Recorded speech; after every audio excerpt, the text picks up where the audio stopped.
Қорлан, сен бар ғой бір жақсы сезімменен бүгін бір таңғы сезімдеп бір әңгіме жазыпсың. Қатты толғанып қалдым өзі. Сондай әдемі, кәдімгідей тура неше түрлі сезімнің белгілері бар. Шарықтап тұрған, ойланып, толғанып тұрған, қуанып тұрған сезімдерді соны мен жазған сияқтымын өзім. Мен жаздым ғой деймін соны. Сіз жазған жоқсыз, мен жаздым. Сен жаздың ба? Таңғы сезім мен ояну деген тақырып аяқ астынан туынды болды бүгін. Таңертең терезені ашып қалсам, керемет бір ауа райы да жақсы, күннің көзі, сондай бір жақсы сезім прямо жүрегімді баурап кетті да, сол қалай жазылып кеткенін өзімді байқамаппын. Оны сіз көріп, уже бағасын беріп жатсыз маған. Мен оны көрмей қала алмадым, өйткені сол сезімде мен өзім де, және мен ғана емес, көп адамдарда сондай сезімде болған шығар, өйткені бұл ерекше күн ғой. Наурыз айының соңғы күні, өзі ауа райы сондай, сенің әсіреліп, қалай сезінбей қаласың. Сондықтан мен өзім жазған сияқтымын деп, барлық кісілер өзім жаздым ба деп ойлап қалатын шығар, мен ғана емес. Бір жағы әзіл сөз болса да, әркімнің бойындағы таңғы сезімдер болды. Сен енді әуелден жазғанды жақсы көресің. Сенің жүрегің өзі сондай жүрек қой, бәрін сезіп тұратын, көзің көріп тұратын, сондай өте сәтті шыққан әңгіме.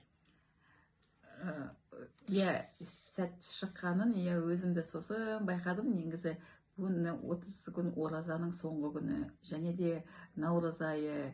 Сол қазір енді мен бір новый проект Vertex Union деген компанияда жұмыс жасағалы жатырмын. Сол бәрі бір сәйкестікке келген сияқты болды.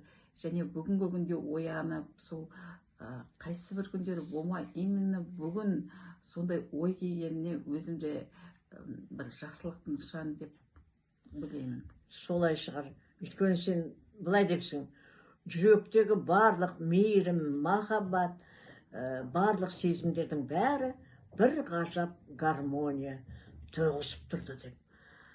Енді тоғысып тұрған гармонияны сездім, сенің әңгімеңде жақсы жазыпсың. Енді мынау жаңа өмірдің парақтарын дейді. Сонда бұл гармонияң жаңа өмір басталып, жаңа өмір бастаймыз деп тұрсың ғой енді. Жаңа өмірдің парақтарын батыл ашуға шақырам дейсің. Батыл ашу деген қалай? Жаңа өмірдің парақтарын батыл ашу. Жақсы ғой бұл. Жаңа күрес деген өмірдің парақтарын батыл ашу деген негізі ол сіздің сөздеріңіз ғой маған үйрететін. Жаңалықтан қорықпа, алға қарай баса бер деген сияқты. Енді бүгінгі күнде Vertex Union деген компания ашылып жатқанын сізге мен айтып отырмын. Қазақстанға американский портал путешествий келіп отыр.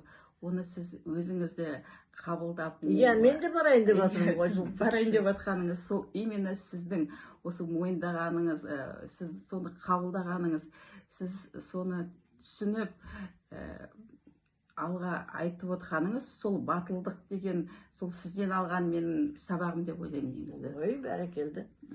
Дұрыс айтасың, бұл өте жақсы жұмыс. Бұл өзің ғана қозғалмайсың, өзің ғана оянбайсың, бұл халыққа әсеріңді бересің, білгеніңді көресің, оның әркімді қозғалғысы келеді, көргісі келеді, жүргісі келеді, жасарғысы келеді.